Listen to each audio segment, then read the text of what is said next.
What's going on, everyone? Welcome back to the Curious Raven Chronicles. Today, we're going to be exploring a small cemetery along a busy stretch of 422 in Douglassville, Pennsylvania. This is St. Gabriel's Church graveyard. The church was founded in 1720 as a Swedish Lutheran church. The older brownstone building that's still on the property was built in 1801. The small cemetery here contains a great deal of very interesting Berks County history.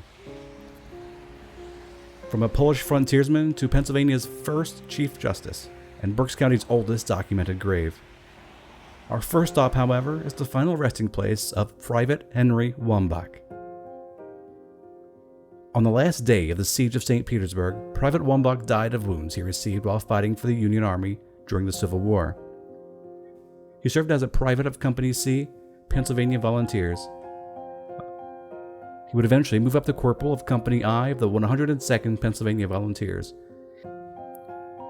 and would maintain that rank when engaging in the siege of St. Petersburg.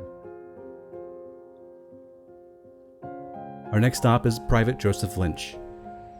Private Joseph Lynch was killed with 5 other American soldiers in a car accident in Virginia when the station wagon they were in veered off into an abutment. Lynch was killed with his best friend, also from the area, Russell Millard. They were both stationed in the same barracks, and they were just visiting relatives just day before the accident. These lifelong friends were inseparable, even in death. Anthony Sadowski was a Polish frontiersman, Indian trader, and served as a native translator and messenger for the provincial Pennsylvania government. He played a significant role in diffusing some difficult matters and conflicts with the local Native American tribes, as Sadowski was trusted and respected among them. Anthony, along with George Boone, the grandfather of noted frontiersman Daniel Boone, established Amity Township. There are some who believe that the town of Sandusky, Ohio was named after Sadowski, but the details are unclear.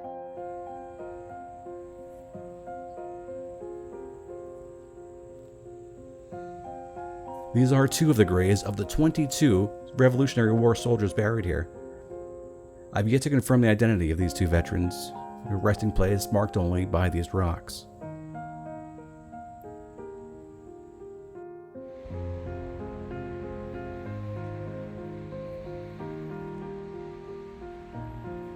Our next stop is the grave of George and Mary Douglas.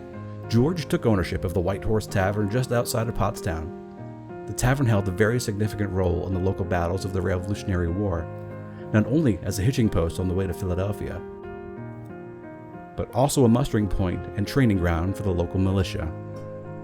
The town of Douglassville was named after them. These remarkable head and footstones are the grave of Andrew Robison, the oldest documented burial in Berks County. When he moved to Philadelphia, Andrew Robison was appointed the first Chief Justice of Pennsylvania. He died in Douglassville, and due to the harsh, cold winter months, his body could not be transported back to Philadelphia. So he would never be reunited with his wife, who was buried at Philadelphia's oldest cemetery, Gloria Day. Here's the inscription on his grave.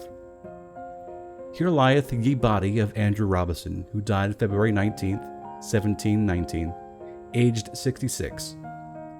Removed from this noise and care, the silent place I chose, when death should end my years, to take a sweet repose. Here, in a peaceful place, my ashes must remain. My Savior shall me keep, and raise me up again. Despite the fact that his grave is located far from the hustle and bustle and noise of 422, it is ironic that this silent, peaceful place, removed from noise so many years ago, now sits next to an active railroad.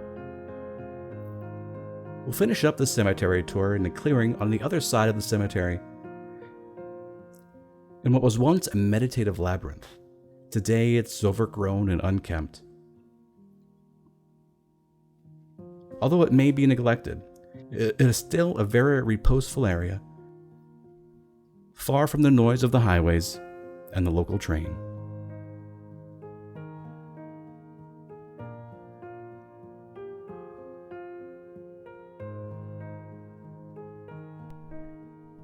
There's so much history in this small little cemetery, and yet more to discover.